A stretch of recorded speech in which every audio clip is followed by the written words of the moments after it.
Salve, gente boa! Tudo bem ou não? Cheio? Ó, lotado de assunto para tratar contigo hoje, viu? Pois é. Tem gente falando que o Brasil vai revidar os Estados Unidos por conta da taxação do aço, diz que vai taxar as big techs. O Haddad foi a público e falou que não é bem isso. E eu vou te explicar essa história. Também tem uma outra história rolando e os bolsonaristas estão assim, numa alegria danada. Qual que é a história? De que o Xandão corre risco de ser preso se ele viajar para os Estados Unidos. Ó, tá todo mundo do lado bolsonarista comemorando essa história. Agora, será que é verdade? Mesmo? Você vai saber também vendo esse vídeo aqui. Com relação a Bolsonaro, tem algumas novidades em relação a ele. A primeira, tudo indica que o Bolsonaro vai passar o carnaval já denunciado pelo Paulo Gonet, o Procurador-Geral da República. Segunda, Luciano Hang, você sabe de quem eu estou falando, né? Andou reclamando do Bolsonaro aí, porque o Bolsonaro deixa os aliados de lado, sabe? Só pensa na família. Também vou te contar essa história. E ó, ele foi tentar fazer uma de popularzão, sabe? Foi no jogo de futebol tal. Semana passada ele tinha ido no jogo do Vasco, vaia. Agora esse fim de semana ele foi no jogo do Palmeiras, adivinha o que aconteceu? Fica aí que você vai ver, não vai só ficar sabendo não. Você vai ver o que aconteceu com o Bolsonaro. Também teve uma história de que o Lula, semana passada, falou para as pessoas, olha, se tá caro não compra, foi super criticado, porque onde já se viu, o governo é que deveria estar fazendo alguma coisa para baratear o preço da comida. Então, sobre isso que eu queria falar com você, vai sair alguma coisa do governo para baratear o preço da comida, e eu vou te contar o que é. Até já existiu no passado, deixou de existir, o Lula está querendo reeditar essa medida. E ó, também tem uma outra notícia que é o seguinte, nunca tanta gente veio para o Brasil. Pois é, estrangeiros, hein? Brasil está quebrado, né? Uma crise, à beira de se transformar a Venezuela.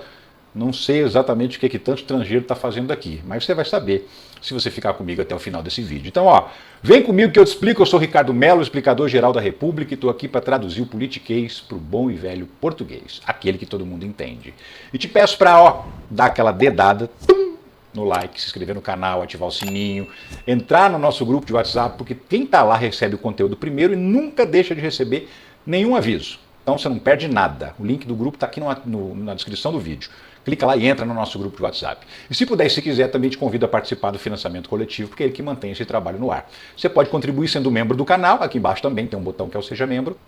E aqui tem essa chave Pix, que é o que a maioria usa, inclusive. Se não puder, não tem problema. O conteúdo vai continuar de graça para você todos os dias. Só contribui quem quer e quem pode. Quem não quer e quem não pode, deixa um like, deixa um comentário, deixa uma inscrição. Tá pago. Mas vamos nessa, que eu tenho certeza que você quer saber das notícias de hoje. Seguinte, o mais recente em relação a essa história de que o Brasil vai retaliar, vai se vingar dos Estados Unidos por causa da taxação do aço, a mais recente é um pronunciamento do Haddad, está dizendo que não é bem isso, tá? Dá uma olhada. Haddad diz que o Brasil não taxará Big Techs dos Estados Unidos. Segundo o ministro da Fazenda, o governo não se pronunciará ainda sobre a possível aplicação de tarifas sobre o aço brasileiro pelos Estados Unidos. Sim, o Haddad deu uma entrevista, porque tinha saído essa história de que o Brasil ia taxar as Big Techs em revanche contra os Estados Unidos. Haddad foi lá, deu uma declaração, falou, gente, tem nada disso, pelo amor de Deus, para de falar bobagem. E aí, a história mudou. Mas por que tudo isso aconteceu? Vamos do início para você entender tudo direitinho. Seguinte, primeiro saiu essa notícia aqui na coluna da Mônica Bergamo, dizendo justamente o oposto do que disse o Haddad. O governo Lula deve taxar empresas de tecnologia se Trump impuser tarifas do aço. E aí, por empresas de tecnologia, não entenda só plataformas de mídias digitais, tá? Também Netflix, Spotify, Amazon, né? Essas outras plataformas americanas de tecnologia, não só rede social, mas que também prestam outro tipo de serviço. Essa era a ideia. Segundo apurou a Mônica Bergamo, ela conversou com alguém dentro do governo e essa pessoa disse para ela, olha, é uma das coisas que a gente está estudando. Por quê? Porque vai no coração dos bolsonaristas. Essa galera das Big Techs, dos bolsonaristas não, perdão, dos trumpistas. Essa galera das Big Techs é toda ligada ao Donald Trump. Então, por conta disso, seria uma forma de atingir diretamente aquelas pessoas que estão determinando essa mudança agora de tarifação do aço. Sim, porque o Trump que disse isso, né? Ontem ele fez uma declaração, parece que hoje vai anunciar. Trump disse que vai impor tarifa de 25% sobre importação de aço e alumínio. O Brasil é um dos maiores fornecedores. Então, o Trump disse que vai colocar uma tarifa de 25% em todo o aço que entra nos Estados Unidos importado, de todos os países que vendem aço para os Estados Unidos. Então, o Brasil é um desses países, por isso que ele seria afetado. Aliás, o Brasil é o segundo maior exportador de aço para os Estados Unidos. Só perde para o Canadá, que é o primeirão. Metade do aço que os Estados Unidos compram vem do Canadá. E aí depois se distribui por outros países. Então você tem ali, ó, Canadá em primeiro lugar, Brasil em segundo lugar, México em terceiro lugar, Coreia do Sul em quarto lugar, Rússia em quinto lugar entre os países que mais exportam aço para os Estados Unidos. Aí você pensa, mas e a China? Ih, a China está lá embaixo. 1% é alguma coisa do que os Estados Unidos compram vem da China. A maioria vem desses países que eu falei aí para você. Inclusive o Brasil era o terceiro, mais de uns anos para cá subiu e passou ao segundo lugar, o segundo maior exportador de aço para os Estados Unidos. E que tipo de aço é? É um aço assim, semi-pronto, sabe? Você pega o minério de aço, processa na indústria, aí vai lá virar uma placa de aço, essa placa que você manda para os Estados Unidos. Porque lá ele também é transformado na indústria e vira outros produtos, vira carro, vira computador, vira peça de construção civil, porque o aço é muito utilizado na construção civil dos Estados Unidos. Então, vira esse tipo de produto que termina de fazer lá nos Estados Unidos, que é o país que compra. Então, para a China, por exemplo, o Brasil também vende esse tipo de material. A diferença é que ele quase não vende aço pronto, processado, ele vende o minério. E a China, lá na indústria, faz o aço com o minério que compra do Brasil. Essa é a grande diferença. Então, é vantajoso, mais vantajoso vender o aço do que vender o minério. Por quê? Porque esse aço já passou por um processo na indústria siderúrgica, então tem um valor agregado, é mais caro, gera emprego, mais emprego no Brasil, porque tem uma indústria aqui no Brasil onde trabalha um monte de gente.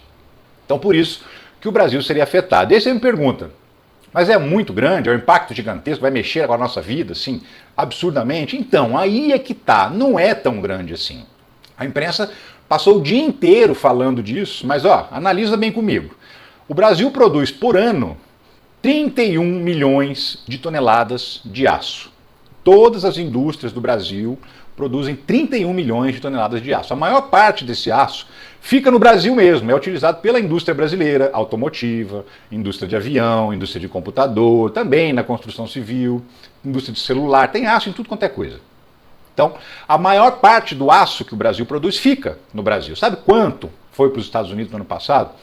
4 milhões de toneladas de aço. Então, de 31 milhões que o Brasil produz, 4 milhões ele manda lá para os Estados Unidos. Pouco mais de 10, 12,5% mais ou menos do que o Brasil produz é o que ele exporta para os Estados Unidos. Então, assim, é bastante coisa? É, mas é significativo no montante, no total que o Brasil produz? Nem tanto, tá? Então, o impacto não vai ser assim tão gigantesco como se imagina no nosso mercado. O que pode acontecer de um momento assim, imediato? Pode acontecer dos produtos americanos ficarem mais caros, porque eles utilizam o aço brasileiro e esse aço vai chegar lá mais caro. Vai chegar o aço canadense mais caro, o aço coreano mais caro, o aço mexicano mais caro. Então isso vai aumentar o preço do carro americano, vai aumentar o preço da construção civil, porque já tem o problema dos imigrantes, né? Estão mandando os imigrantes embora, está faltando mão de obra na construção civil. Então está mais caro contratar um pedreiro, um assistente. Agora também vai ficar mais caro comprar o aço para fazer as vigas dos prédios da construção civil americana. Então, a construir uma casa, um prédio nos Estados Unidos vai ficar mais caro, porque os produtos, a matéria-prima que eles compram para construir está ficando mais caro. Então isso vai ser um impacto, primeiro lugar de todos, esse impacto é lá nos Estados Unidos. Depois é que pode ter um impacto na cadeia produtiva brasileira, por quê? Porque aí o americano vai comprar menos aço brasileiro porque está mais caro? Não sei, porque o americano tem uma demanda de aço para o seu desenvolvimento, para a indústria americana. Então ele vai ter que comprar de alguém. E se o Trump está colocando taxa em todo mundo, vai ficar caro o aço de todo mundo, a não ser que o Trump queira negociar com alguém. E é isso que provavelmente vai acontecer. Que até agora, só isso aconteceu. Ele vai lá, impõe a taxa e depois negocia alguma coisa com esse país para tirar a taxa. Né? No governo Bolsonaro, em 2018, na verdade, ainda era governo Temer, o Trump assinou uma outra lei, uma outra ordem para taxar o aço, isso já tinha acontecido no passado. E aí depois o Bolsonaro assumiu, aí o Brasil teve uma negociação, e qual foi o final dessa negociação? Estabeleceu-se lá uma cota máxima que o Brasil poderia exportar para os Estados Unidos, e se ficasse dentro daquela cota máxima não tinha taxa, ou seja, negociou alguma coisa. Ficou bom para o Brasil, ficou bom para os Estados Unidos e aí tirou a taxa. Que é o que o Trump faz, né? Vou pôr taxa no Canadá, aí o Canadá fez um acordo e tirou a taxa. Vou pôr taxa no México, fez um acordo com o México e tirou a taxa. Vou pôr taxa na Colômbia, aí ele fez um acordo com a Colômbia, tirou a taxa. O único país até agora que os Estados Unidos meteu uma taxa, o outro país meteu uma taxa de volta e não teve diálogo foi com a China, né? Que inclusive começou a vigorar hoje as taxas, tanto dos Estados Unidos para produtos chineses, de 10%, quanto as taxas que a China impôs aos produtos americanos. Começou tudo hoje, nessa segunda-feira, dia 10. Então é o único país com o qual ainda não teve acordo, o que não quer dizer que não vai ter. Que não vai ter uma reunião ainda do Trump com o primeiro-ministro da China, o presidente da China, o Xi Jinping, para poder acertar, fazer algum acordo aí e retirar essas tarifas. Então, assim, o que se imagina que vai acontecer a mesma coisa agora. Daqui a pouco, o Trump vai colocar na mesa o que ele quer. E aí os países vão avaliar se é negociável ou se não é negociável. E aí é que a gente vai saber, de fato, qual o impacto disso. Tanto é verdade que o governo não deve responder de imediato com reciprocidade em medidas de Trump. Blog da Ana Flor, lá da Globo News, ela está dizendo o seguinte, que o Brasil vai esperar um pouquinho, vai ver, porque primeiro tem que confirmar se o Trump vai mesmo impor as tarifas. É verdade, se ele falou que vai fazer, mas nem sempre faz e tal. Então, primeiro aguarda para ver se ele vai mesmo impor as tarifas. Segundo, o que ele vai querer em troca para negociar? Tem que esperar também para saber o que ele quer negociar. Para só então tomar uma providência. E de qualquer maneira, não é assim, vai lá e retaliação, estou metendo uma taxa. Determinados países, a legislação não é assim tão simples. O governo simplesmente vai lá e põe uma taxa de volta. No caso do Brasil também. Tá? Então é o seguinte, o que tem que acontecer agora? Se o Trump impor uma taxa ao aço e ao alumínio brasileiro, que o alumínio também está nesse rolo, o Brasil teria que reclamar na Organização Mundial do Comércio. Por quê? Porque essa taxa não tem sentido. A Organização Mundial do Comércio vai julgar essa demanda do Brasil com os Estados Unidos. E aí, se ela der razão para o Brasil, ela vai dizer o seguinte, Estados Unidos, você tem duas alternativas. Uma, tira a taxa. Duas, Brasil, pode pôr uma taxa igual. Aí sim, depois que a OMC autorizar, aí o governo brasileiro pode pôr uma tarifa, algum produto ou vários produtos americanos. E aí está todo mundo sendo assim, cirúrgico. Tá? Todo mundo que está tentando reagir ao Donald Trump está agindo ali no ponto-chave.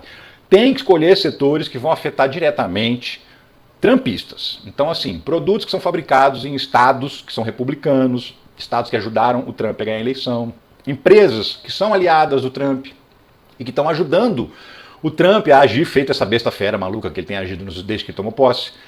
E as Big Techs, por isso que surgiu inclusive esse nome, das Big Techs seriam taxadas, porque as Big Techs são super aliadas do Donald Trump e estão ajudando ele a fazer tudo que está fazendo. Então seria uma forma de atingir as pessoas, falar, você colocou esse cara aí? Então agora você vai pagar o preço. O seu produto vai ser taxado. Para se vingar, se é que é uma vingança, mas para se vingar de quem fez o mal. Não vai se vingar de democrata, não vai se vingar de gente que não votou para colocar o Trump lá.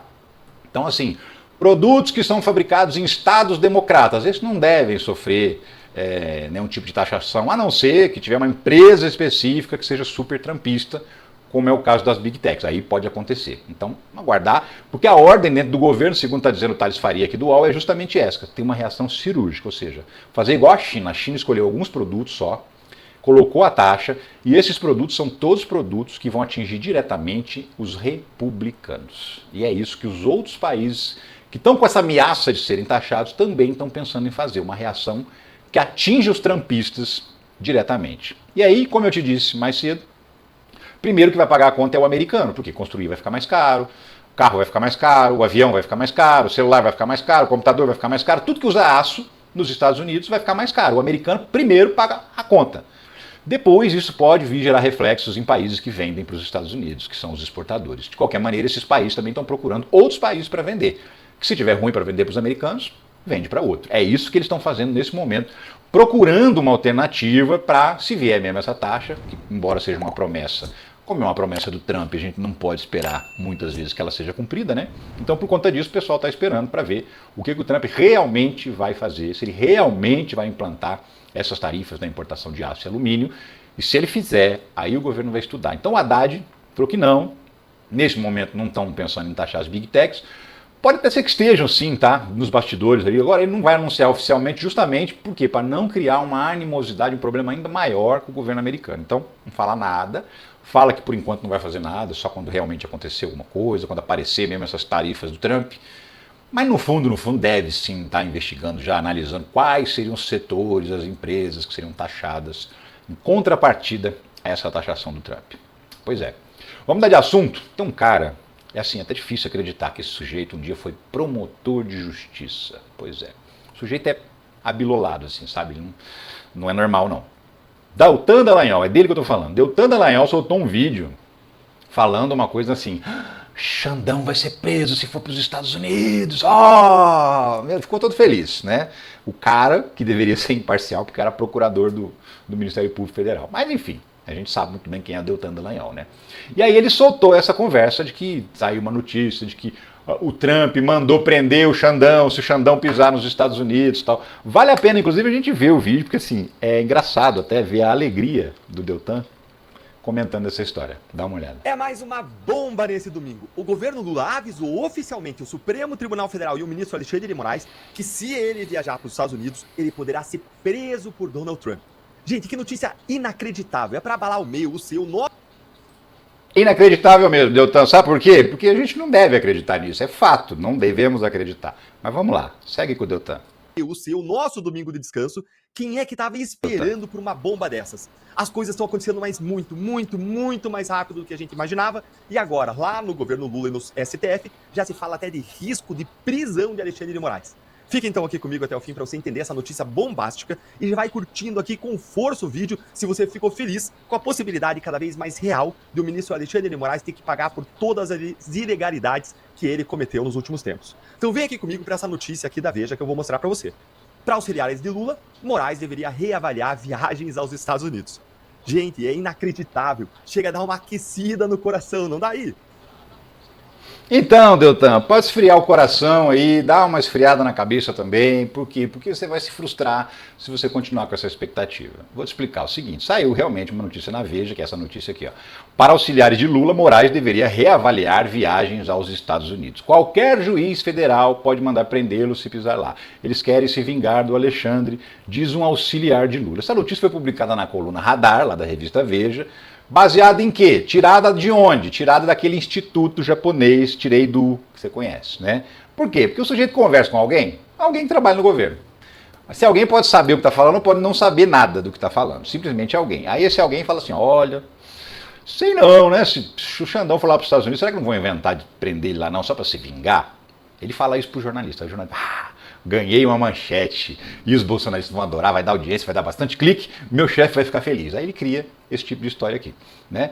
Fontes do governo teriam dito que o Alexandre de Moraes poderia ser preso por um juiz federal, mas aí assim, ele faz a ressalva, né? Um juiz federal trumpista, um fanático que está com raiva do Xandão, porque o Xandão está perseguindo a direita brasileira, e aí o Xandão pisou lá, o juiz ia olhar e falar assim, aquele careca está aí, manda pra cadeia, né? Como se fosse assim que acontece no Estado Democrático de Direito, né?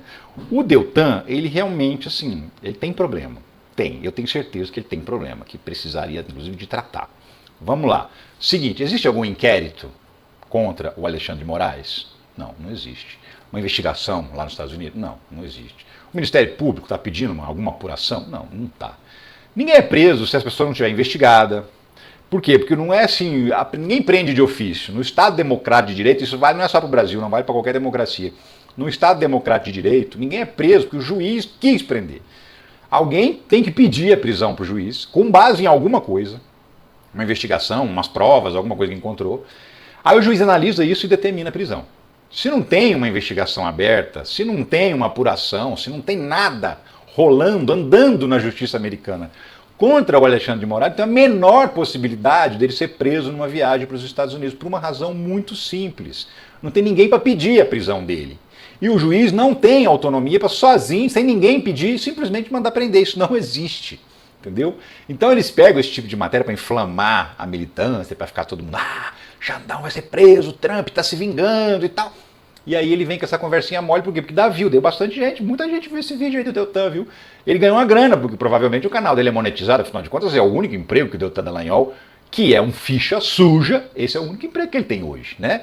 Deputado federal foi cassado por ser um ficha suja, vamos esquecer disso não, né? Aí está lá, filiou novo, que aceitou o ficha suja, apesar de estar lá escrito no Estatuto do Novo, que se a pessoa for condenada a virar ficha suja, ela não pode se filiar ao novo, mas para o Deltan Dallagnol eles abriram uma exceção. Então o Deltan ficha suja Dallagnol tá achando que te engana com esse papo, né?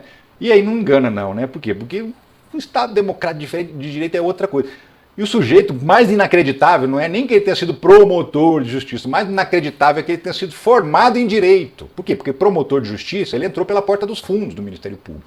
Nem foi no esquema assim, prestei um concurso, passei com mérito. Não, ele entrou no Ministério Público com um liminar, com ordem judicial. Tá? Ele não entrou, a meritocracia não valeu para o Deltan Dallagnol. Não foi assim que ele entrou. Um dia te conto a história de como o Dallagnol entrou no Ministério Público. Mas hoje ele está fora, é um ficha suja, repito mais uma vez, que está aí falando bobagem, falando asneira, e a gente tem que ficar escutando, né? Para poder rebater. Por quê? Porque tem uma galera acreditando, uma galera toda animada, feliz. Tá parecendo aquela vez que a Carla Zambelli e o hacker de Araraquara plantaram lá no sistema do CNJ um mandado de prisão do Xandão contra ele mesmo, e aquele povo ficou comemorando lá em Brasília, prenderam o Xandão e tal. Só fizeram as pessoas de trouxa, essa que é a realidade, né? E aí, ó, isso me chama a atenção justamente por conta dessa notícia aqui. Desinformação é o maior risco para a humanidade em 2025. Como combatê-la? Pois é, uma pesquisa americana da Universidade de Harvard e da Universidade da Califórnia fez um levantamento sobre qual o grande perigo. A mudança climática, aquecimento global, poluição, guerra, o quê? E o grande desafio para a gente enfrentar esse ano é os mentirosos, a desinformação. Gente que se dispõe a ir para a internet, mentir, para ganhar dinheiro, para faturar alto com a mentira, enganando as pessoas. Esse é o grande mal de 2025, segundo essa pesquisa dessas duas universidades americanas. E aí, se você olhar no longo prazo, para os próximos 10 anos, a desinformação também está ali entre os maiores problemas da humanidade. Tá? Junto ali com os problemas climáticos, está lá a desinformação. A desinformação é mais grave ainda, segundo essa pesquisa, do que a polarização ideológica. Por quê? Porque a polarização ideológica ela é criada pela desinformação. A gente não era polarizado como a gente é agora.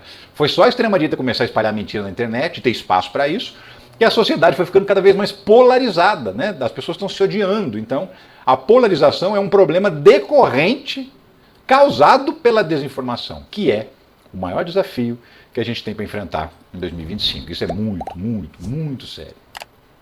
A isso se junta uma outra mentira que o pessoal está contando, que é essa aqui, ó. Vinda de relator de órgão da Organização dos Estados Americanos ao Brasil deixa bolsonaristas em polvorosa, entenda. Então, esse sujeito aqui, ó, Pedro Vaca Villarreal, ele é especialista em liberdade de expressão da Comissão Interamericana de Direitos Humanos, que pertence à Organização dos Estados Americanos, a OEA. E aí é o seguinte, ele veio aqui para o Brasil para analisar a liberdade de expressão. E aí os bolsonaristas estão falando, tá vendo? A gente tanto denunciou a ditadura do Xandão que a OEA mandou um cara aqui para ajudar a gente. Então isso também é mentira, é mais uma desinformação entre tantas outras. Te explico, vamos lá. Seguinte, OEA, órgão da OEA diz que visitará o Brasil para analisar a liberdade de expressão. A Comissão Interamericana de Direitos Humanos mandou um comunicado para a imprensa brasileira dizendo, estamos mandando um emissário aí. E aí o que diz nessa nota? Esse emissário aí, ó, procurado pelo UOL, o Itamaraty, que é do governo brasileiro, informou que a visita acontecerá após o convite do próprio governo brasileiro. Sim, a própria Comissão Interamericana de Direitos Humanos emitiu uma nota, e nessa nota está dizendo o seguinte, que em outubro do ano passado, o governo Lula, que pediu para eles virem aqui. O que disse o governo Lula? Falou, tem uma galera aqui, opositora minha, que fica dizendo que a gente persegue eles, que tem uma ditadura, que eles não podem se expressar, que não tem liberdade de expressão, porque estão bloqueados e tal. Vocês podem dar um pulo aqui para olhar? Faz favor, vem aqui, analisa aqui a história. E aí conversa com eles também para ver essas bobagens que eles estão falando. Então foi o próprio governo Lula quem chamou a OEA para a OEA vir aqui e falar, não tem nada. Porque não tem, né? É isso que vai ser o resultado. Eles vão ficar 5 dias aqui, esse representante da OEA vai ficar 5 dias no Brasil, vai conversar com deputados bolsonaristas, vai conversar com deputados de esquerda, com deputados de centro, vai analisar os processos judiciais, aqueles que o Xandão mandou bloquear a rede social de um, de outro, de empresa, não sei o quê, e vai fazer um relatório depois. E eu já te digo agora, assim, de antemão, esse relatório sai lá quando vai sair, daqui um mês, 2, 3, não sei. Mas quando sair esse relatório vai dizer assim, tá tudo bem com o Brasil, não tem nada. E porque não tem mesmo, tá? Então, inclusive estão dizendo o seguinte, que o Xandão mandou desbloquear contas de vários influenciadores de extrema-direita por causa dessa visita, para passar a ideia de que está tudo normal. Tipo assim, estamos maquiando a situação do Brasil. Então liberou as redes sociais do Monark, liberou o velho da Van, liberou outros jornalistas de extrema-direita, liberou uma galera, para voltar às redes sociais. Só que aí você vai ver a decisão do Xandão, o que ele diz? O seguinte, tem uma investigação da Polícia Federal em cima dessas pessoas, por conta da desinformação. Na fase em que a investigação se encontra, já caminhando para o final, não precisa mais manter as redes dessas pessoas bloqueadas. Então, o Xandão mandou desbloquear essas contas aquelas postagens criminosas que tinham sido feitas no passado e que motivaram o bloqueio não podem voltar a ser publicadas. Então as redes têm que manter excluídas essas postagens e só devolve a conta para o cara começar a postar de novo daqui para frente. Detalhe, se ele voltar a cometer os mesmos crimes de antes, de espalhar desinformação de propósito, de forma remunerada, ele vai pagar 20 mil, eles todos, 20 mil reais para cada vez que eles publicarem uma bobagem proibida, uma coisa criminosa. 20 mil reais. E se ficarem insistindo, certamente serão bloqueados de novo. E assim, Xandão está com medo da OEA, então por que ele só desbloqueia alguns? Tem outros que continuam bloqueados. Por quê? Né? Se ele quiser passar uma imagem diferente, ele tinha que ter desbloqueado todo mundo. Mas não, desbloqueou meia dúzia. Um monte de gente continua com as suas contas bloqueadas por conta dos crimes que cometeram, usando a internet para cometer esses crimes. Então, para começar, quem chamou a OEA foi o próprio Brasil, o governo brasileiro. Em segundo lugar, Xandão só liberou algumas pessoas, não liberou todo mundo. Em terceiro lugar, essas pessoas continuam proibidas de cometer os mesmos crimes que cometeram no passado. Então, tem nada a ver com essa história de OEA. Inclusive, vide engana ao dizer que Trump enviará a comissão chefiada por Musk para fiscalizar o Brasil. Essa é a história que eles estão contando. O Elon Musk mandou gente dele lá para o Brasil para vigiar o Xandão. Então, assim, primeiro, o Musk não tem absolutamente nada, nenhum vínculo, nunca passou nem na porta da Organização dos Estados Americanos. Nada. Né? Quem está vindo aqui aliás, a OEA é um órgão independente, não tem subordinação a nenhum país. E quem está vindo aqui, inclusive, é um advogado, que é o representante da OEA, que já esteve em outros países com essas mesmas alegações da extrema-direita, está perseguindo, está censurando, está não sei o quê, e eles não viram nada. Nada. Eles falaram, está tudo bem. Então, provavelmente é o que vai acontecer de novo no Brasil. Aguardemos, está duvidando, aguarda para ver quando chegar ao relatório da OEA, a gente volta a falar sobre esse assunto. Tá? Agora sim, vamos falar de Bolsonaro, porque é o seguinte, Bolsonaro vai passar o carnaval no bloco dos denunciados pela Procuradoria-Geral da República. Vai passar o carnaval quase vestindo a fantasia de presidiário para desfilar na avenida, por pouco, tá? O PGR vai denunciar o Bolsonaro nos próximos dias, segundo a imprensa já conseguiu apurar, já conseguiu levantar aí, PGR deve denunciar Bolsonaro por tentativa de golpe nos próximos dias. Notícia da CNN Brasil. Por quê? Porque o Gonê passou o janeiro inteiro, todo mundo de recesso, e ele trabalhando, ele não tirou férias, para analisar os relatórios da Polícia Federal, da compra da venda das joias, da falsificação do cartão de vacina e do golpe de Estado. E agora ele vai apresentar a denúncia para o Supremo Tribunal Federal. Inquérito do golpe. PGR deve fatiar denúncias, cabeças do esquema estarão no primeiro lote. Então, assim, são 40 denunciados, né? O Alibaba e os seus 40 safados lá. E aí, o que o PGR vai fazer? Vai denunciar os 40 de uma vez? Não. Ele vai se separar e vai por lote. Então, assim, quem serão os primeiros a serem denunciados? Os líderes, os cabeças do golpe. Então vai Bolsonaro, vai Braga Neto, vai Heleno. Esses caras pode esperar que nos próximos dias estarão sendo denunciados. Depois, uma próxima etapa é mais uma denúncia contra outras pessoas que estão mais abaixo da hierarquia. Então você pode esperar os assessores, os milicos que iam matar o Xandão, o Lula e o Alckmin, essa galera que vem no escalão de baixo. Então essa galera também será denunciada, mas depois. Então, Bolsonaro é o primeirão da fila para ser denunciado, coisa que deve acontecer nos próximos dias antes do carnaval. Então Bolsonaro vai passar o carnaval de ressaca, de cabeça quente, denunciado, com a fantasia de denunciado pelo Procurador-Geral da República. Pode esperar que é isso que vai acontecer. Tem mais, hein? Luciano Hang desabafa e faz críticas a Bolsonaro. Poxa, o cara super amigo, né, aliado, doou 1 milhão para a campanha do Bolsonaro, tá lá os dois, o Zé Carioca e o Bolsonaro, né? E aí, diz que o Luciano Hang andou conversando com os amigos aí e falou, Bolsonaro tá me decepcionando, não tô gostando não. O que o Luciano Hang andou falando? Em conversas reservadas com amigos, Luciano Hang adotou o tom de desabafo ao se referir a Bolsonaro. O empresário disse que o ex-presidente pensaria primeiro nele próprio e na família, deixando aliados relevantes em segundo plano. Então, foi isso que o Luciano Hang disse. Bolsonaro só pensa nos filhos, o resto está todo mundo lascado e ele não está nem aí. A pessoas próximas, Luciano Hang opinou que Bolsonaro devia apoiar ao Planalto um nome conservador de fora da família. Por exemplo, Ratinho Júnior, que é governador do Paraná, que foi reeleito. Luciano também afirmou aliados ter dado sangue por Bolsonaro, que contudo teria se mostrado ausente nos últimos meses. Então, poxa, fiz de tudo pro cara, dei dinheiro, me enrolei, fui investigado na CPI da Covid, fui investigado, estou sendo ainda na CPI do golpe, no inquérito do golpe, E o cara, ó, sumiu, nem fala comigo mais. Dei 1 milhão pro cara na campanha dele, o cara nem fala comigo. Essas teriam sido as queixas do Luciano Hang. Aí o Luciano Hang, depois que saiu a notícia, ele se manifestou, né? Agora estão querendo colocar palavras na minha boca, sendo que não tenho feito comentário sobre política faz tempo. É lamentável o que tentam fazer. Qual o intuito de tudo isso? Porque de graça não estariam trazendo o meu nome a público dessa maneira. Então o Luciano Hang falou que é mentira, que ele não reclamou do Bolsonaro. Detalhe, coluna do Paulo Capelli no jornal Metrópolis. Olha a última frase. A coluna mantém todas as informações publicadas. O jornalista dobrou a aposta, falou, é verdade, eu recebi esses relatos de pessoas que ouviram o Luciano Hang reclamar do Bolsonaro. Então, não adianta ele vir com essa conversa mole de que ele não falou nada, porque falou. Mantém o que está escrito na minha coluna, mesmo ele desmentindo. É isso que está dizendo aqui. Ou seja, onde a fumaça, há fogo. É ou não é? Então, teve uma outra história agora, vamos falar de Lula, né? Porque o Lula, semana passada, né? Ele falou que, se estiver caro, muda de marca, não compra. Foi super criticado. Todo mundo caiu de pau no Lula por causa disso, né? Porque o governo tinha que estar fazendo alguma coisa para a comida estar mais barata, o que o governo está fazendo? Não está fazendo nada e não sei o quê.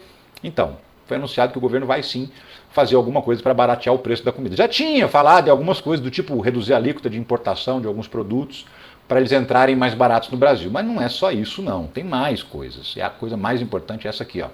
Lula prepara estoque de arroz, milho e trigo contra a alta dos alimentos. O que é isso? Os estoques reguladores. O Brasil já teve no passado estoques reguladores. Estoques gigantes de alimentos, de produtos básicos, arroz, feijão, milho, trigo para fazer pão, fazer farinha. E aí quando o preço sobe demais, o governo vende uma parte do estoque dele, coloca para venda, então esse aumento da oferta do produto no mercado fazia o preço cair. Quando o produto caía, o governo ia lá, comprava um pouco, estocava, porque comprava mais barato, e ao mesmo tempo ajudava o pessoal que produz alimento a não deixar o preço cair demais, porque o governo comprava e garantia um preço mínimo. Então, nem quem produz ficava no prejuízo, nem quem compra ficava no prejuízo, porque isso conseguia manter assim, relativamente um equilíbrio no preço. Mas aí isso acabou, e acabou como? Temer, quando assumiu, depois deram um golpe na Dilma, falou, vou vender os estoques reguladores. E fez, vendeu os estoques e vendeu também os locais de armazenagem, os silos, os depósitos onde ficava armazenado esses alimentos para poder ajudar a controlar o preço. Ele não conseguiu vender tudo, vendeu quase tudo, tipo 95% do que tinha ele vendeu. Sobrou 5%. Bolsonaro foi lá e liquidou, vendeu o resto. Então hoje, o Brasil não tem estoque regulador de preço dos alimentos. É por isso que quando o preço de um alimento sobe, o governo tem pouca coisa para fazer, tem pouca margem de manobra para tentar derrubar o preço desses alimentos. O estoque regulador voltando, isso é uma ferramenta importantíssima para o governo controlar os preços dos alimentos, sem nenhum tipo de ordem de tabelamento, congelamento, fiscalização, nada disso.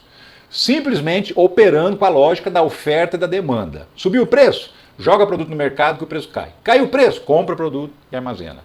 E aí o Lula pretende incentivar a criação de novos estoques reguladores, voltar a ter para poder melhorar o preço dos alimentos para os brasileiros. Também vai pegar uma grana, 5 bilhões de reais, e usar como incentivo a produção de alimentos. Pega lá o pequeno, médio agricultor, que é quem de verdade produz alimento no Brasil, né? Porque aquilo que a gente chama de agro são os grandes, os gigantescos fazendeiros. O que esses caras plantam? Arroz? Não. Esses caras plantam soja para vender para a China, esses caras plantam milho para poder fazer álcool, não para alimentar as pessoas, esses caras produzem gado para poder vender lá para fora, mas não produzem esse alimento assim, arroz, feijão, milho, não produzem. Quem produz é o pequeno e médio agricultor brasileiro, que de fato produz alimentos. 70% dos alimentos que a gente come são produzidos por pequenos e médios agricultores no Brasil. Então a ideia é pegar 5 bilhões e oferecer de crédito para poder aumentar também a produção desses alimentos, produzindo mais arroz, produzindo mais feijão, produzindo mais milho, produzindo mais trigo.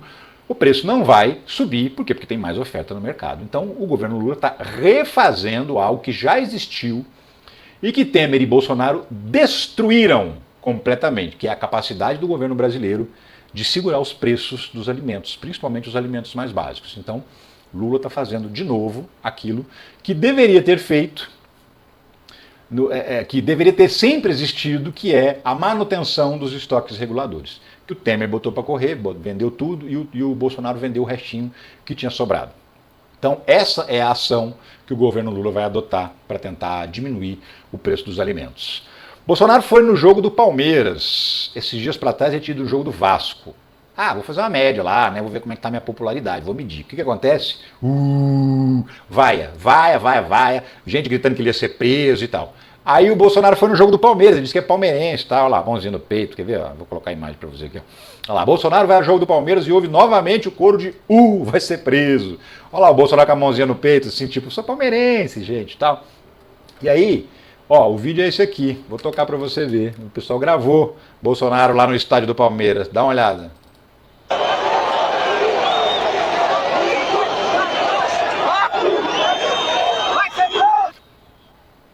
Vai ser preso! Ou seja, Bolsonaro percebeu nesse fim de semana que assim, não está muito popular, sabe? Embora ele fale que ele arrasta multidões de gente querendo ele ver ele preso. Essa que é a grande verdade.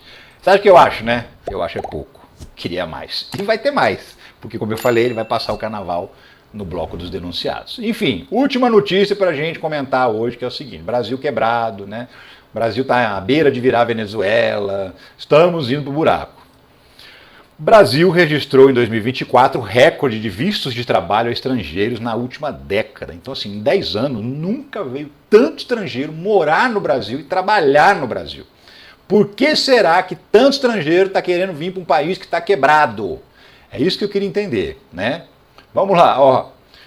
37,3 mil autorizações, uma alta de 30% em relação a 2023 e 23% superior a 2019, porque em 2019 começou a ter umas certas restrições, foi o último ano antes das restrições da pandemia, né? 2020 começou a ter restrição para emitir visto para estrangeiros que queriam se mudar e trabalhar no Brasil, por conta da pandemia. Então, em 2019, tinha ido ainda normal, né? Mesmo assim, é muito superior, tanto o ano passado quanto esse ano, é muito superior o número de pessoas que estão pedindo para vir morar no Brasil, legalmente, do que na época do Bolsonaro. Então, gente louca, né? Está saindo dos seus países para vir para cá, para quê? Se o Brasil está quebrado, né? Os setores de óleo, gás e energia impulsionaram o crescimento. Então, ó, óleo, gás e energia, ou seja, petróleo, né? Exploração de petróleo, exploração de gás e energia elétrica. A China, 7.820 pessoas pediram autorização legal para morar no Brasil. Filipinas, 3.260 pessoas. Estados Unidos, 2.460 americanos pediram legalmente para morar no Brasil.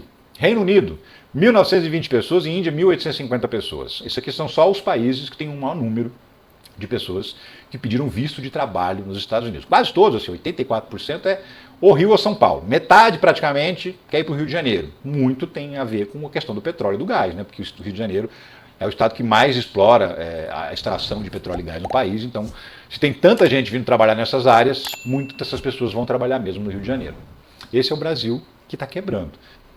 Então, comenta aí, deixa a sua opinião sobre esse Brasil quebrado, que os estrangeiros, o que os estrangeiros estão vindo fazer aqui. Manda aqui nos comentários um conselho para esses estrangeiros loucos que estão vindo para um país quebrado, gente. Manda um conselho aqui no comentário. Muito obrigado por ter assistido esse vídeo até o final. Te convido mais uma vez para deixar o like, se não deixou no começo, porque não sabia se ia gostar do vídeo. De repente agora você gostou. Deixa o like, deixa um comentário, deixa uma inscrição. Eu fico por aqui, eu volto a qualquer momento com outras notícias sobre a política brasileira e internacional também. Um abraço para você. Tchau.